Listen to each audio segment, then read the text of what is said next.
Pues hermanos, gracias al Señor estamos en estos tiempos. Realmente me gozo en el Señor de saber que hay una teología bíblica que se centra en comprender el mensaje teológico de la Biblia completica. Busca entender las partes en relación con toda la palabra de Dios. Y por eso debemos trabajar en palabras, en literatura, en historia, en geografía, porque realmente Dios es el Dios que se complace en todo esto. ¿Qué estamos haciendo nosotros? Estamos desplegando, o más bien estamos entendiendo la historia progresiva del plan de redención desde Génesis hasta Apocalipsis. Si nosotros vemos allí en Apocalipsis capítulo 2 y 3, la palabra de Dios nos enseña que dice Juan, el que tiene oído para oír, oiga. Y dice, yo conozco tus obras. Allá en Apocalipsis capítulo 2, versículo 3, cuando Cristo le dice al ángel que le transmita el mensaje a Juan, le dice, escribe esto. Y él dice, yo conozco tus obras, de cada una de las iglesias. Y también más adelante dice, el que venciere. Mis hermanos, la teología bíblica nos ayuda a vencer. Porque es que desafortunadamente, a hoy, la teología de la prosperidad o la consejería bíblica del yo creo, yo pienso, a mí me parece, o mucha clase de enseñanzas erradas se han filtrado.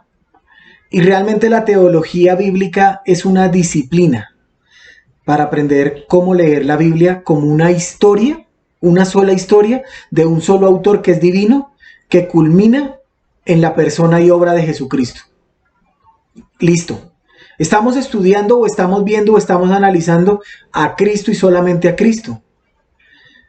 Eso es lo más importante para nosotros. Entender que realmente Cristo es revelado y manifestado en la obra de Cristo. Primera de Pedro capítulo 1 versículo 23 dice, siendo renacidos, no de simiente corruptible, sino de incorruptible, por medio de la palabra de Dios que vive y permanece para siempre. Es eterna.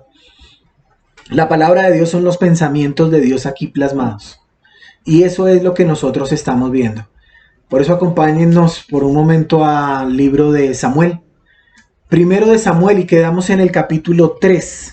Vamos a primero de Samuel capítulo 3. Finalizábamos primero de Samuel. ¿Y qué veíamos? Si el pueblo no quiere que yo, Jehová, Dios, sea su rey, dales un rey. Ese es el eslogan de Samuel. Si el pueblo no quiere que yo sea rey, dales un rey. Y vimos cómo la narración de Samuel abarca un periodo de casi un siglo, de 1070 a 970, y ¿cómo comienza el libro de Samuel? Realmente con una triste decadencia, con un declive, con un descenso, bajo la presión filistea. Y Samuel intenta apaciguar la situación del pueblo oprimido y cansado. Pero los israelitas exigen el establecimiento de un régimen monárquico, considerado como el más adecuado para sus exigencias. Ellos querían exigencias político-militares que tenían que resistir, y lo vamos a ver hoy rápidamente. Y vamos a ver cómo Dios exige a Samuel que Samuel unja a Saúl. Desgraciadamente, por culpa de su desobediencia, pues Saúl es repudiado por Dios. Vimos también cómo Samuel, ¿de dónde nació? ¿Cómo nació? La oración de Ana por su hijo fue contestada. Y después de que Samuel es destetado, ella lo llevó a la casa del Señor allí en Silo. Y vamos a ver cómo Jehová llamó a Samuel. Cómo Jehová llamó a Samuel. Y le revela el juicio inminente contra la casa de Elí. Y vamos a ver cómo el Señor bendijo a Samuel y no dejaba sin cumplir ninguna de sus palabras. De modo que todo Israel sabía que Samuel era un profeta del Señor. Esa es la persona clave para decir que realmente Samuel era un profeta del Señor y que Dios usaba a Samuel porque no dejaba caer ni dejaba de cumplir ninguna de sus palabras. Primero de Samuel capítulo 3 versículo 19 nos dice esto. Pero antes quiero que pongamos este tiempo en las manos del Señor, porque Él es quien tiene que guiar este estudio. Amado Dios y Padre Santo, te damos gracias, Señor. Voz de Dios, nunca voz de hombres. Espíritu Santo, si tú no nos guías, Señor, esto será una información más. Tu palabra nos sirve para formarnos, para transformarnos, nunca para informarnos, Señor. Agradecidos estamos, Señor, por el tiempo que disponemos y te pedimos a ti, Señor, que por tu santa y preciosa voluntad nos edifiques, Señor. Señor, hasta aquí nos has traído y es por tu misericordia y es por tu amor. Señor, que lo que hemos hablado nosotros dos en secreto lo podamos transmitir. Bendice, Señor, a aquellos que escuchan este estudio y que la palabra de Dios, así como es viva y es eficaz, que corte para este lado y que corte también para ese lado, Señor. Gracias. Gracias, Padre, porque tú eres fiel. Aunque no yo, Señor, infiel, tú permaneces fiel. Gracias te damos, Señor, en el nombre de Jesús. Amén. Amén, amén. Entonces terminábamos el capítulo 3 y el capítulo 4, 5, 6 hasta el 7, 2 ocupan 20 años. 20 años. Y en esos 20 años lo que realmente capta nuestra atención es el Arca del Pacto. Parece como si del 4.2 al 7.2 formase un paréntesis. Porque dice el versículo 1 del 4, dice, y Samuel habló a todo Israel. Los 3 capítulos siguientes relatan el cumplimiento inmediato de la maldición sobre la casa de Elí, que nos enseñó Dios a través de Samuel allí en capítulo 3, pero también nos habla del arca de Dios.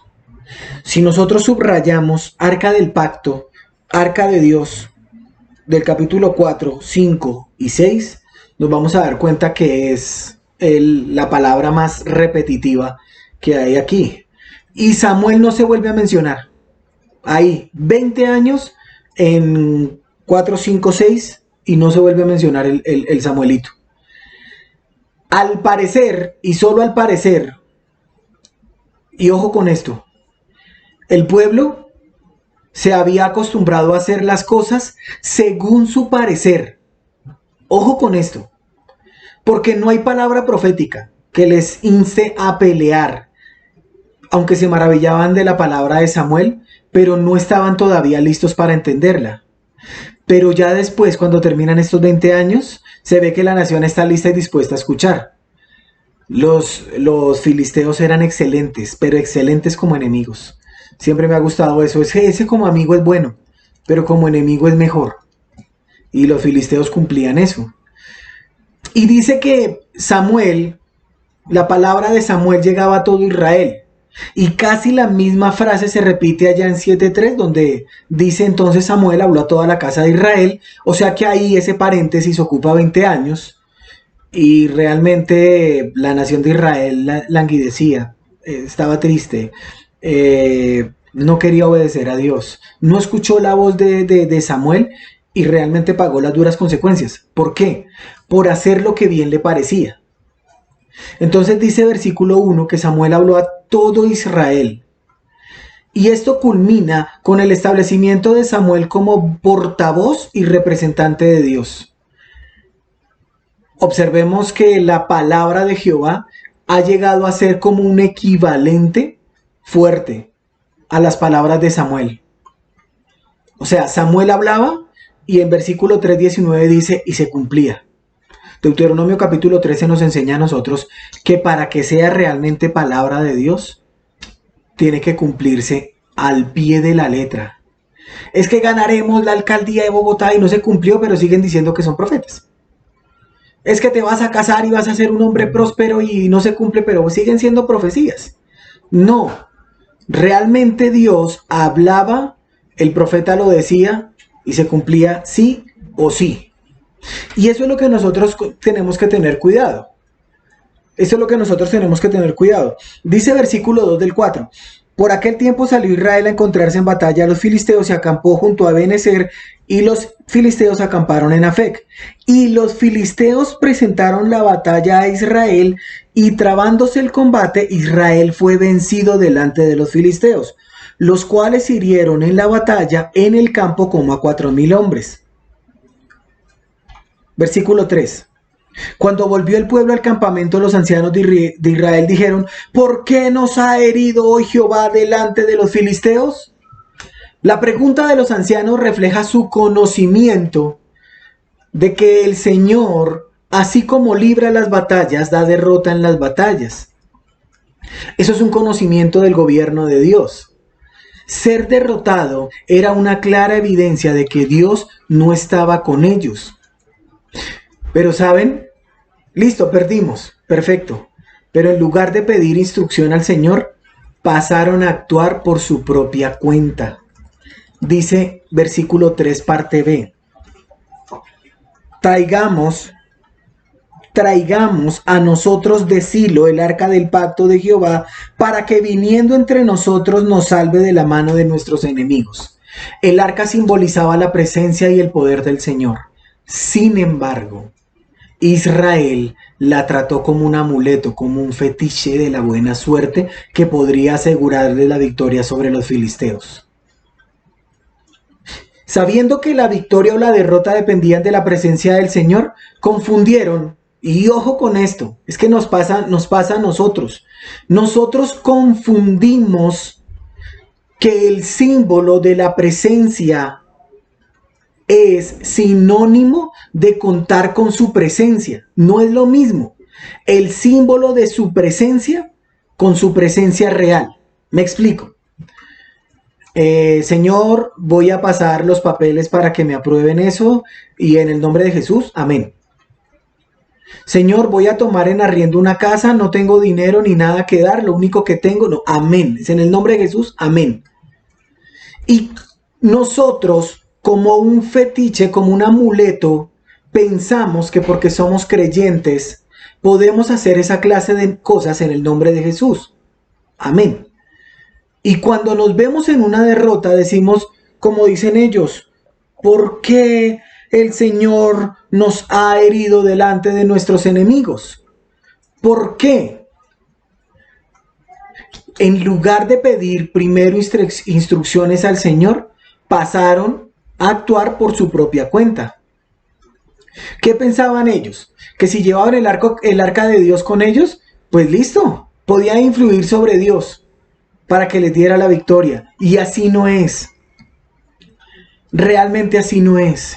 El arca del pacto es el centro de las narraciones de estos capítulos. Pero aparte de esto, es mencionada raras veces. Se llama el arca del Señor, el arca de Dios, el arca del pacto. El arca realmente era un cajón cuyas dimensiones las vimos allí en Éxodo capítulo 25. Y en hebreo quiere decir eso, una caja. Pero su importancia fue inmensa. De hecho, el arca estaba en el lugar santísimo donde Dios manifestaba su presencia en gloria. Es evidente, mis hermanos, que era un tipo, un símbolo de Jesucristo. El único Dios, dice Juan capítulo 1, versículo 18, el único Dios que ha estado en el seno del Padre, Él le ha dado a conocer. Dios el Padre ha dado a conocer a Dios el Hijo. Realmente lo que nosotros tenemos que mirar es si no estamos actuando como actuaban en ese momento. Y recuerden que estamos viendo a Samuel. Pero hay un paréntesis que tiene que ser mencionado. Versículo 7.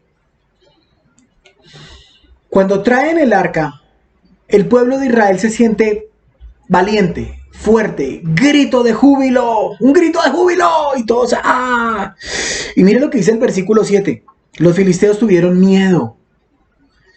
Dijeron, porque decían, ha venido Dios al campamento, y dijeron, ay de nosotros, pues antes de ahora no Fue así. Los filisteos tuvieron miedo de estar en posición de una posición de desventaja, pues habían entendido que el Dios de Israel estaba presente en el arca que habían traído ellos. Pero pronto descubren que para Israel es un talismán cualquiera. El arca de Dios fue tomado como un talismán cualquiera. Mire lo que dice el versículo 11. El arca de Dios fue tomada y muertos los dos hijos de Elí, Ofni y Finés. A pesar de sus esperanzas de manipular a Dios para que les diera la victoria, Israel fue derrotada y el arca cayó en manos de los filisteos. Mis hermanos, que no estemos nosotros tomando a Dios en balde, como un amuleto. El hecho de ser cristiano no me garantiza a mí que todo lo que vaya a emprender me tiene que salir sí o sí. Es más, en el mundo tendréis aflicciones, dice, pero confiad, yo he vencido al mundo, dice el Señor. Y es algo muy importante. Más allá del sol, yo tengo un hogar, bello hogar más allá del sol. No es fácil enseñar cuando uno está en una necesidad. No es fácil enseñar cuando algún familiar se encuentra en la clínica. No es fácil enseñar esa clase de cosas. Nunca va a ser fácil. Jamás va a ser fácil. Pero sí digo una cosa. Es lo más seguro. Es lo más seguro. El pueblo quería controlar a Dios. Eso era lo que el pueblo quería. La postura de que la posesión del arca de Dios era equivalente a controlar a Dios era la misma que tenían los paganos, los filisteos. Por eso, en el capítulo 5 de esta hermosa narración, nosotros vamos a ver a Dagón. Pero antes vemos que sí o sí la palabra de Dios se cumplió en la casa de Elí. Murieron Ofni y Finés. Dice, y corriendo, versículo 12, 4:12, y corriendo de la batalla un hombre de Benjamín, llegó el mismo día a Silo, rotos sus vestidos y tierra sobre su cabeza. Y cuando llegó, he aquí que Elí estaba sentado en una silla vigilando junto al camino, porque su corazón estaba temblando por causa del arca de Dios. Llegando pues aquel hombre a la ciudad y dadas las nuevas, toda la ciudad gritó. Versículo 18. Y aconteció que cuando él hizo mención del arca de Dios, Elí cayó hacia atrás de la silla, al lado de la puerta, y se desnucó y murió, porque era hombre viejo y pesado. A lo largo de estos años, de 40 años, Elí había cumplido el oficio sacerdote y juez en Israel. Es la primera vez que la Biblia nos dice a nosotros que Elí era algo más que un líder religioso. ¿Cómo quieren que te denominen? ¿Cómo quieren que te llamen? ¿Cómo quiero que me llamen? Porque Jehová juzgará la obra de cada uno.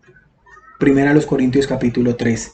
Y el versículo 21 del capítulo 4 termina diciendo que nació un hijo de uno de los hijos de Elí, y el nombre fue Icabod. Traspasada es la gloria de Israel. Se ha ido la gloria de Israel. La gloria del Señor equivalía a su misma presencia. El arca del pacto era el lugar donde Dios estaba presente, y la pérdida del arca significaba la pérdida de la gloria del Señor. Hoy ya fuiste a hablar con tu Señor, Mateo capítulo 5, y cerrada la puerta, y tu Padre que ve en lo secreto. Hoy ya hablaste con Él. Dice la Biblia que en la multitud de consejeros realmente hay sabiduría. ¿Has hablado con Dios últimamente?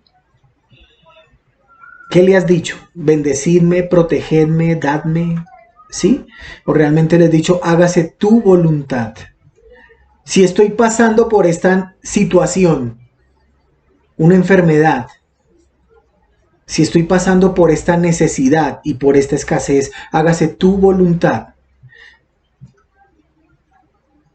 No es fácil enseñar cuando uno está en una situación adversa, cuando le ha dicho casi se muere tu familiar. Y uno le dice, hágase tu voluntad, porque es que él sí sabe cómo hacerme poner de rodillas. Y todos dijeron, traspasada es la gloria de Dios, porque ha sido tomada el arca del pacto. Y cuando los filisteos, capítulo 5, cuando los filisteos capturaron el arca de Dios, la llevaron desde Ebenezer a Asdod, y tomaron los filisteos el arca de Dios y la metieron en la casa de Dagón y la pusieron junto a Dagón. Dagón, según la literatura antigua, identifica a esta deidad como un dios pez. Y su imagen tenía del cuerpo para abajo un pez y del cuerpo para arriba un hombre. Y parece haber sido el dios principal, el papito de Baal. Y saben, el hecho de colocar el arca de Dios en el templo de Dagón era una señal del poder de Dagón y la inferioridad de Dios, de Jehová de los ejércitos. ¿Saben qué está diciendo los filisteos?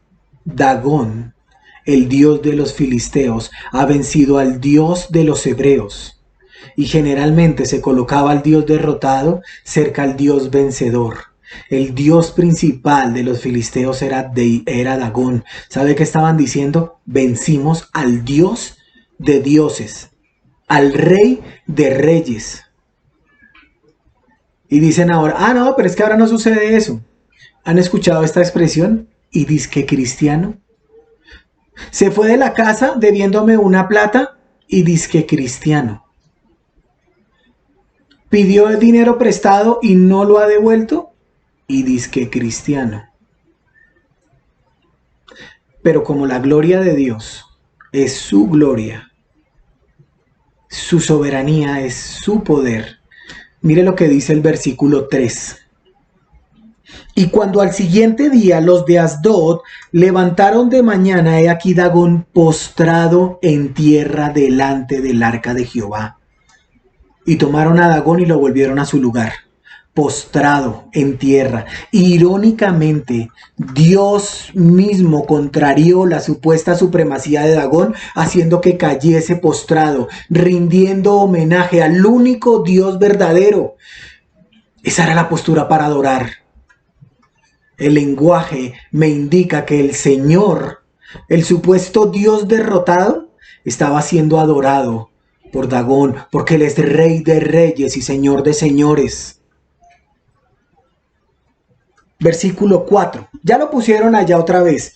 Y volviéndose a levantar de mañana el siguiente día, he aquí que Dagón había caído postrado en tierra delante del arca de Jehová, y la cabeza de Dagón y las dos palmas de su mano estaban cortados sobre el umbral. La primera manifestación de la autoridad de Dios pasó desapercibida. ¿Ha notado que Dios nos amonesta? Muchacho, no salga, le dice mamá. Pero la segunda exhibición de autoridad de Dios, el corte de la cabeza y de las manos de Dagón, era una señal común de que el enemigo estaba muerto y debía comprenderse como el juicio divino sobre ese falso ídolo. Dagón estaba derrotado, aunque los filisteos lo sabían. Mire lo que dice versículo 6. Y se agravó la mano de Jehová sobre los de Asdod y los destruyó y los hirió con tumores en Asdod y en todo su territorio. Se agravó la mano de Jehová. Ya no cortó manitas. Ya no cortó las manitas de sus dioses, ni fueron impotentes contra el poder de Dios. Ahora Dios se involucra grandemente en forma activa en contra de los filisteos. La mano de Dios se encuentra en toda la narración del arca, en toda. ¿Y saben por qué? Porque la mano de Dios es símbolo de poder. La mano de Dios fue la que luchó contra los enemigos de su pueblo. La mano de Dios fue evidente contra los de Asdod cuando Dagón perdió sus manos delante del Dios de Israel. Y esto me enseña a mí que Jehová sí o sí gobierna, que Jehová sí o sí tiene un único plan y que se va a llevar a cabo. temblemos, temblemos ante la palabra de Dios. Porque cada uno de nosotros tendrá que dar cuentas. Cada uno de nosotros tendrá que dar cuentas ante esta enorme manifestación del poder de Dios. ¿Cuáles eran los tumores? Pues realmente una traducción me enseña a mí de pronto cuáles eran esos tumores de los cuales habla la Biblia. La Reina Valera 1909 dice que la mano de Dios se había agravado allí, versículo 12, y dice, y los que no morían eran heridos de tumores, y el clamor de la ciudad subía al cielo. ¿Qué hicieron ellos? Estuvo el arca de Jehová en la tierra de los filisteos 7 meses. Entonces, estoy leyendo primero de Samuel capítulo 6, versículo 1. Dice la palabra de Dios que el arca de Jehová estuvo en la tierra de los filisteos 7 meses. Entonces los filisteos, llamando a los sacerdotes y adivinos, preguntaron, ¿qué haremos del arca de Jehová? Hacednos saber de qué manera la hemos de volver a enviar a su lugar. Ellos dijeron, si enviáis el arca de Dios de Israel, no la enviéis manos vacías, sino pagadle la expiación, entonces seréis sanos y conoceréis por qué nos apartó de vosotros su mano. Y ellos dijeron, versículo 4, ¿y qué será la expiación que pagaremos? Ellos respondieron, conforme al número de los príncipes de los filisteos, 5 tumores de oro y 5 ratones de oro, porque una misma plaga ha afligido a todos vosotros y a vuestros príncipes. Haréis, pues, figuras de vuestros tumores y de vuestros ratones que destruyan la tierra, y daréis gloria al único Dios verdadero, al Dios de Israel. Quizás aliviará su mano de sobre vosotros y de sobre vuestros dioses y de sobre vuestra tierra. ¿Por qué endurecéis vuestro corazón como los egipcios y Faraón endurecieron su corazón? Después que los había tratado así, ¿no los dejaron ir y se fue? Haced pues ahora un carro nuevo y tomad luego 2 vacas que críen, a los cuales no haya sido puesto yugo, y uncid las vacas. Estoy leyendo versículo 8. Eso dice la 1960. Mire lo que dice la 1909. Versículo 4. A ver si es parecido. Y ellos dijeron, ¿y qué será la expiación que le pagaremos? Y ellos respondieron, conforme al número de los príncipes de los filisteos, 5 hemorroides de oro. 1909, 5 hemorroides. ¿Ustedes se imaginan ese dolorcito de esos muchachos? Yo digo, en mi humilde opinión, si realmente a uno a veces le duele una cortada con una hojita, ¿se imagina una hemorroide? Dios tenía que prevalecer. Dios tiene que prevalecer. Aquí el importante realmente es Dios. Y si nosotros, y si yo, no glorifico a Dios a través de mis palabras, de mis actitudes, de mis acciones, realmente Él va a hacer que todos conozcan quién es Jehová, porque Él no quiere darle la gloria a nadie. Los filisteos comprendieron que habían ofendido a Dios, y sus adivinos correctamente decidieron aplacar su ira devolviendo el arca de Israel. Pero me sorprende que conocían la expiación. El propósito detrás de esta ofrenda era a la vez reconocer y compensar su culpa por haber deshonrado al único Dios verdadero. Estos paganos, estos gentiles, estos hijos del diablo reconocieron su pecado y la necesidad de manifestar arrepentimiento. Lo que hicieron conforme a su tradición religiosa por medio de ofrendas expiatorias. Su costumbre era ser modelos de sus tumores. ¿Qué tal esa versión? Y al parecer, solo al parecer, los ratoncitos habían jugado un papel muy importante. Realmente, aquí lo único que tenemos que hacer todos nosotros es dar la gloria a Dios. Mientras que detrás de la costumbre filistea había una magia de simpatía, lo que la Biblia a nosotros nos afirma es que Dios siempre se va a llevar la gloria y ellos debían poner fin a la deshonra, confesar sus pecados y darle la honra al único Dios verdadero. ¿Sabe a quién ofendieron? A Dios. ¿Sabe a quién ofendemos cuando nosotros no nos comportamos bíblicamente? A Dios. Dadle al César lo que es del César.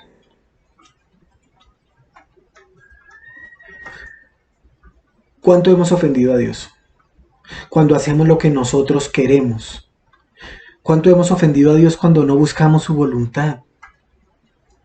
Porque realmente ese es el secreto de una vida de caminar con Dios. Uy, hermano, ¿cómo hace? Pues hermano, me muevo en la voluntad de Dios, pero es que es difícil saberla. Aquí está. Está en su palabra revelada. El Señor dice sí, hágale, maestro. Si dice no, quieto. Y si dice espera, pues ¿para qué se afana? ¿Y cómo sé cuál es la voluntad de Dios? Miremos por favor por un momento versículo, capítulo 6, versículo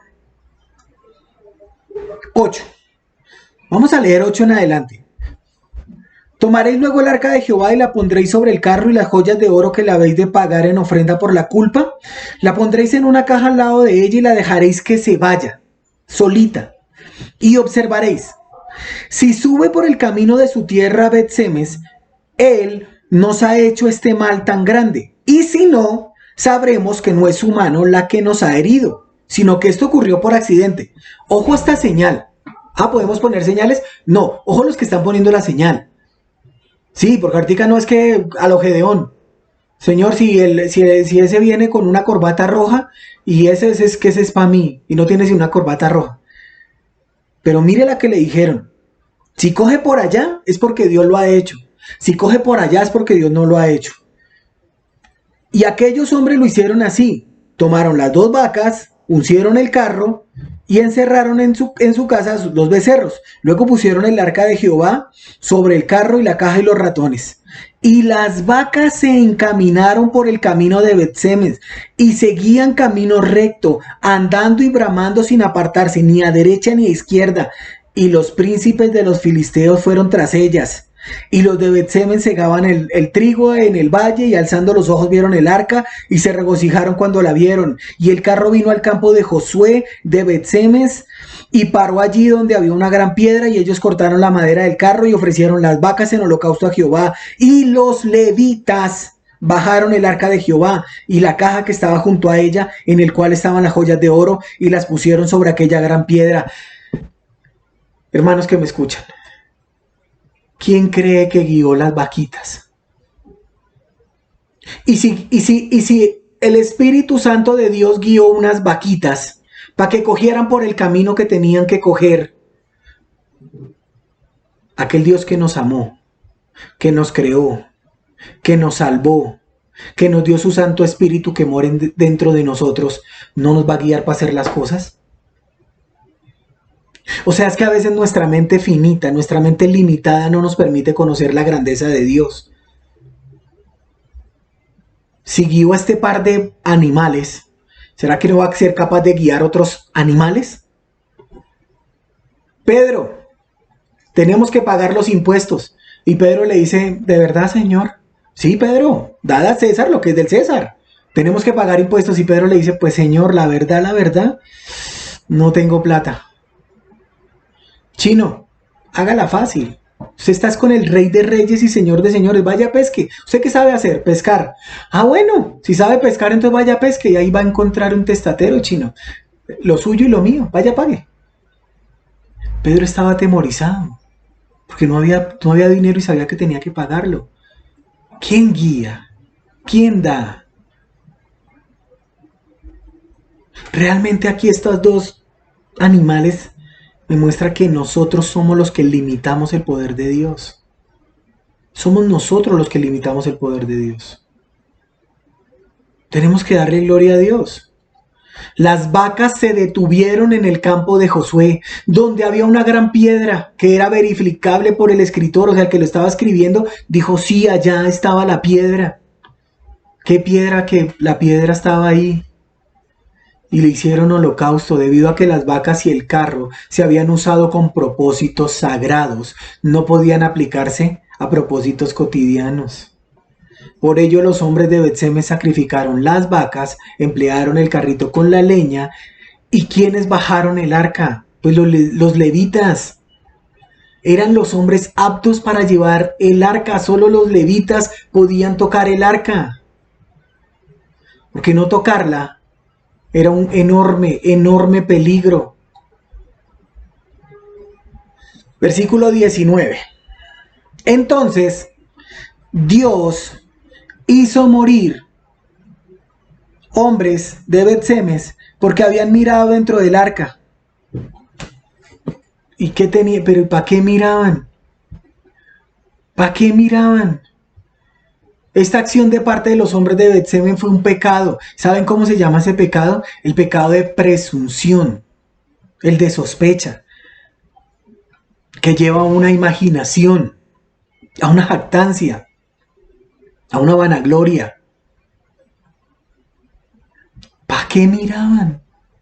Dígame, ¿para qué se asomaban allá chismo, cual féretro de un muerto con el cajón abierto y se asoman allá a ver qué hay?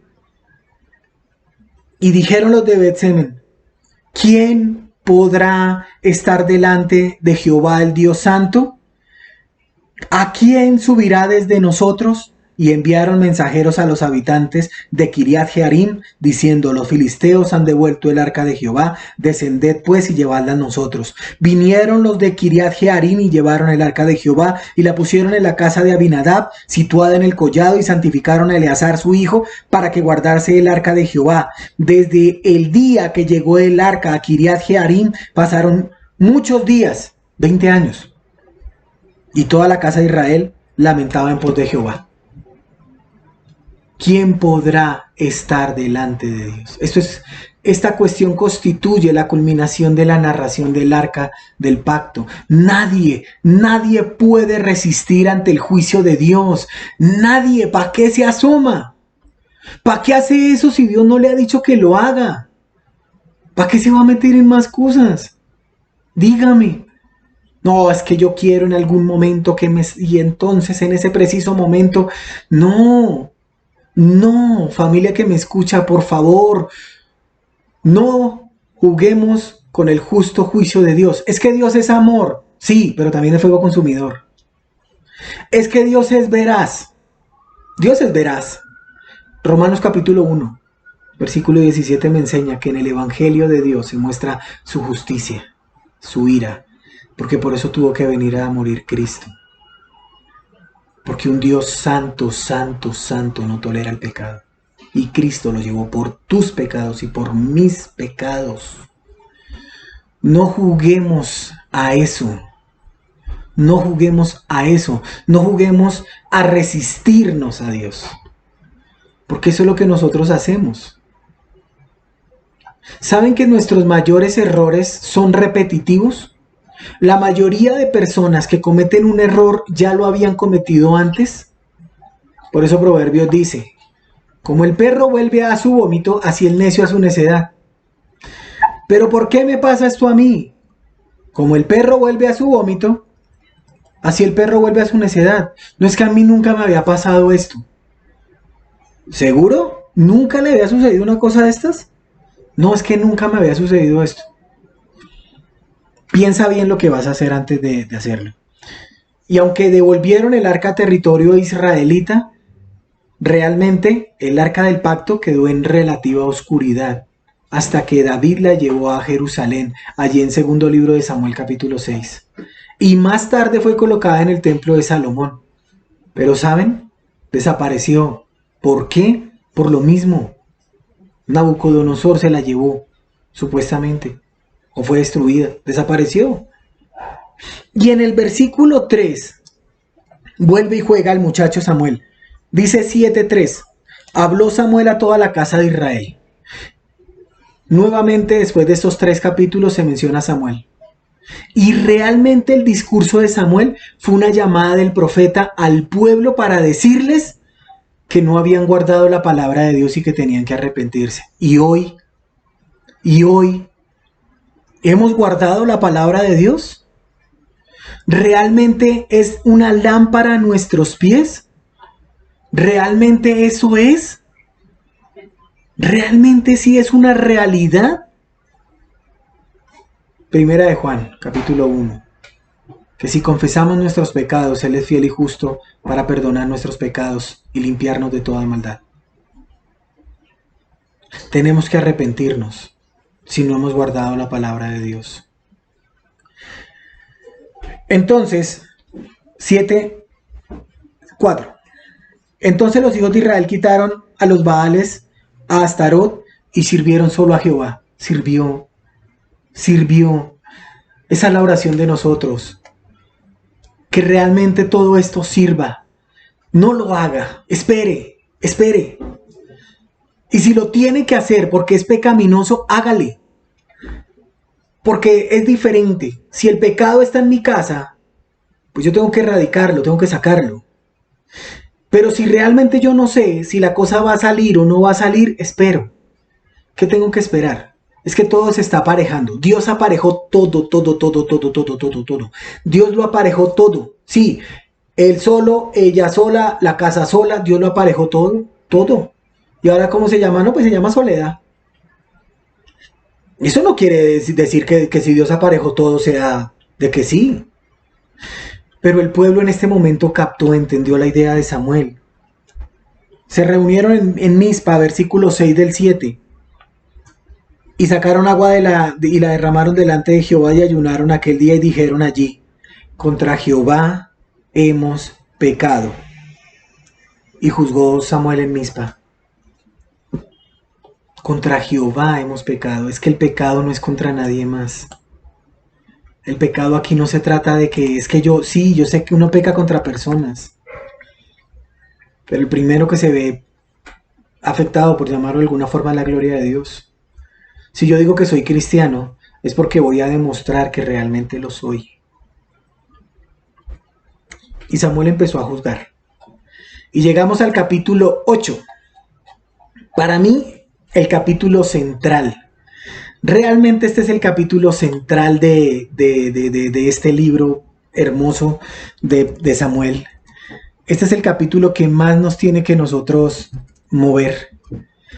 Porque aquí es donde el pueblo se da cuenta de muchas cosas. Y empiezan con excusas. La excusitis. ¿Sí han escuchado la excusitis? ¿Por qué no va a la iglesia? No, lo que pasa es que fue que cuando yo entonces en ese preciso momento sucedió que así que cuando... Ok, ¿por qué no se conecta? No, lo que pasa es que fue que y entonces... Listo. Capítulo 8 del libro de Samuel. Cuando Israel entró en la tierra prometida, el pueblo encontró ciudades-estado. Ciudades cananeas, gobernadas por reyes. Y más adelante, durante la época de los jueces, Israel fue oprimido y esclavizado por naciones gobernadas por reyes. El libro de Jueces nos enseñó a nosotros varias veces la falta de un rey. La idea de tener un rey, y ojo con esto, como lo tenían las naciones vecinas, era una tentación poderosa. Pero, según Deuteronomio capítulo 17, versículo 14, es Dios quien está hablando. Dice así: cuando hayas entrado en la tierra que Jehová tu Dios te da, y tomes posesión de ella, y la habites, y digas: pondré un rey sobre mí como todas las naciones que están a mi alrededor. Ya Dios lo había pronosticado, lo había vaticinado. Dios sabía que eso iban a querer, y por eso lo predijo. Él les otorgaría el permiso. Y el primer libro de Samuel nos revela qué motiva o qué motivó al pueblo en realidad a querer un rey. Y eso era el rechazo y el desprecio y el abandono total a Dios. ¿Es Cristo tu Salvador? Amén. Si mueres hoy, ¿dónde pasarás la eternidad? Amén, amén. Tú solamente sabes esa respuesta. Una cosa es vida eterna con Cristo como nuestro Señor y Salvador. Y otra cosa es existencia eterna en el lago de fuego como Cristo, como nuestro juez. No hay de otra. Dos caminos. Porque ancha es la puerta y espacioso el camino. O angosto a la puerta y estrecho el camino. Ya somos salvos. Pero viene una segunda pregunta. ¿Ya hiciste a Cristo tu Señor? Porque es que ellos querían un rey. ¿Ya Cristo está reinando en tu corazón? O sea, si Cristo te dice no lo haga, yo no lo hago. Si Cristo me dice quieto, yo me quedo quieto. Si Cristo me dice yo... Y lo que pasa es que, pero es que... Sí. Y a pesar de las advertencias de Samuel sobre las cosas desfavorables de la monarquía, el pueblo ofreció 3 razones, y el versículo clave de primero de Samuel capítulo 8 es el versículo 20. Mire lo que dice primero de Samuel capítulo 8 versículo 20, porque es que el pueblo ofrece 3 razones que se consideraban convincentes, muy convincentes. Ser como las demás naciones, no, pues qué belleza. Tener un juez nacional, no, chévere. Y tener un héroe de guerra. Capítulo 8, versículo 20 dice, y nosotros seremos también como todas las naciones, y nuestro rey nos gobernará y saldrá delante de nosotros y hará nuestras guerras. Disculpen, señores israelitas, ¿acaso todo eso no lo hacía Dios? Pregunto, ¿quién te dio el pan nuestro de cada día? ¿Le das gracias a Dios por cada vez? O es que, no, es que un roscón y una gaseosa no, porque por menos de 2.000 no doy gracias. ¿Le das gracias a Dios por eso? ¿Le das gracias a Dios por el entorno que tú tienes? Yo no sé a cuánto les ha pasado, pero a mí ya me pasó hace poco. Tener 4 paredes no es un hogar. Se los aseguro. Tener 4 paredes no es un hogar. Qué falta tan grande hace la mujer a su lado, chino. Porque 4 paredes no hacen un hogar. ¿Acaso Dios no estableció todo eso? ¿Le das gracias a Dios por eso? Y es que cada una de estas razones que vemos en 1 de Samuel capítulo 8 versículo 20 contradicen los propósitos específicos de Dios. Israel debía ser una nación santa, no como las demás. Dios es el único juez supremo. Y realmente Dios había librado las batallas. Dios había librado las batallas por ellos, mientras que un rey los enviaría a las batallas. El problema de Israel no es que querían un rey, sino más bien querían reemplazar a Dios por un gobernante humano. Ese era el problema de Israel. ¿Y nosotros? ¿Y nosotros? No, es que yo creo, es que a mí me parece que lo mejor es por aquí. ¿Qué opina Dios? Cambiaron a su maravilloso y poderoso gobernante a quien no podían ver por alguien a quien sí podían ver. ¿Y saben? Qué tremendos errores que nos enseña la vida de Saúl. Qué tremendos errores. 8:1. Aconteció que habiendo Samuel envejecido, puso a sus hijos por jueces sobre Israel. Primer error en una serie de errores, don Samuel. El ser juez no era algo que se podía heredar, pero Samuel lo hizo. Versículo 2. Y el nombre de su hijo primogénito fue Joel, y el nombre de su segundo fue Abías, y eran jueces en Beerseba. La noción común de los judíos es que vivió solo 52 años. Me puse a investigar a ver viejo uno es a los cuantos. Y parece ser que Samuelito tenía 52 años alrededor cuando le dijeron esta parte. Cuando a un hombre no se le suele llamar anciano, a menos que Samuelito estuviera enfermo y todas esas enfermedades le causaran como cierta dificultad en sus 52 años. Ojo, eso es una especulación, ¿no? Y le sobrevino antes de lo habitual.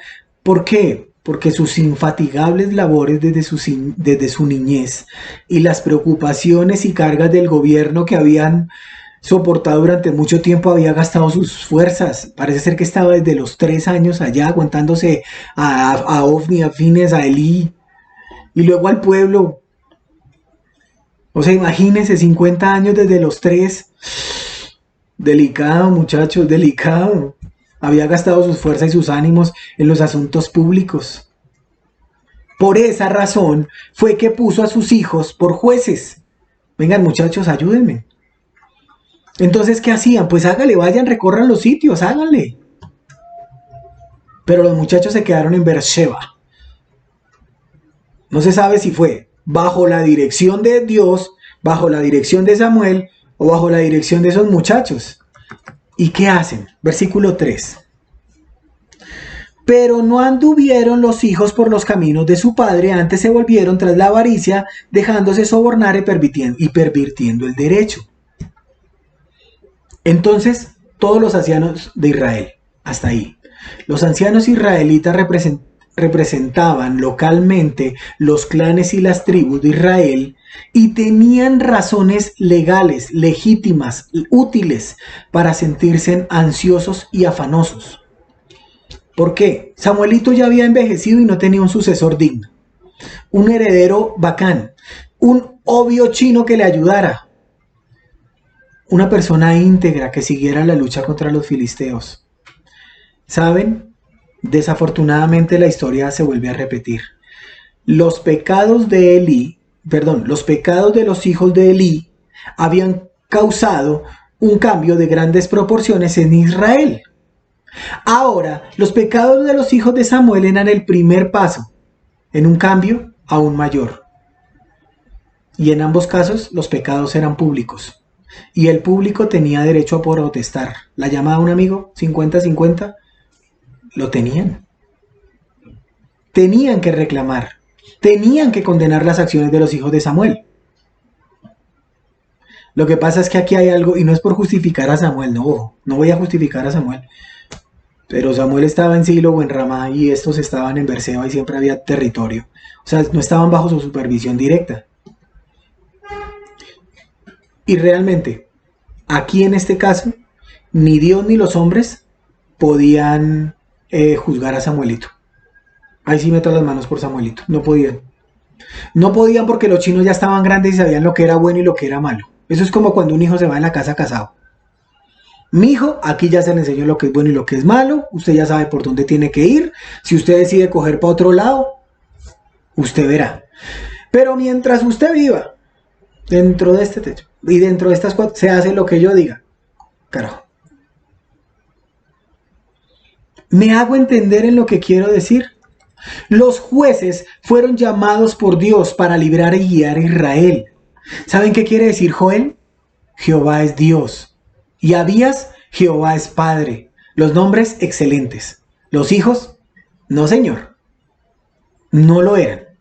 Realmente el versículo 3 nos enseña que no caminaron en el temor de Dios, en las sendas de la religión sin mácula, y en la justicia, ni en la verdad, ni en la santidad, ni sirvieron a Dios, ni hicieron justicia como tenía que hacerlo, como lo hizo Samuel. ¿Y qué de nosotros? ¿Realmente sí lo hacemos? Porque es que hacer juicio es fácil. La Biblia me dice que tengo que juzgar con justo juicio. Si alguno de ustedes ve que yo estoy enseñando algo, primero, que no vivo, o segundo, que no es acorde a lo que la palabra de Dios dice, juzgad con justo juicio. Pero es que John se dejó crecer aquí la barba y... No, o sea, eso no es de un predicador. Es que lo que pasa es que predica con chaqueta color caqui, no, eso no es de un maestro. Yo siempre les he dicho, damas y caballeros, al frente mío tiene que estar una persona, y esa persona se llama mi esposa, gracias a Dios está aquí. Y porque ella sabe lo que yo soy realmente. Si al Señor Jesús, el Señor Jesús dijo, ¿cuántos me redarguyen de pecado? ¿Por qué no dijo cuántos me juzgan de pecado? Pues de juicio todo el mundo, pero ¿cuántos me redarguyen? De juicio a mí, ¡pah! Pero ¿cuántos me redarguyen de pecado? Porque si lo que se enseña no es Biblia, poseemos problemas. Y poseemos problemas fuertes. Pero que lo que sí se enseña es Biblia y no se vive, en el terreno de juego se encuentra la pelota. Y la pelota la tenía yo. Y en este momento la pelota es de ustedes. Porque al que más se le da, más se le demandará. Los hijos de Samuel no caminaron en el temor de Dios, ni en las sendas de la religión sin mácula, ni en la justicia, ni en la verdad, ni en la santidad, ni sirvieron a Dios, ni hicieron justicia. ¿Y tú? ¿Y John? Vamos a orar. Padre, te damos gracias por este tiempo. Señor, realmente agradecidos estamos contigo, porque tú eres Dios, porque tú eres mi Señor, porque tú eres la roca de mi salvación. Salmos capítulo 61 me enseña a mí: llévame a la roca que es más alta que yo, y que de aquí en adelante tú seas mi único y suficiente Señor, porque ya eres mi Salvador. Ahora enséñame a depender únicamente de ti. Gracias, Señor, por este tiempo. En el nombre de Jesús. Amén. Muchas gracias, mis hermanos. Gracias por todo. Dios bendiga.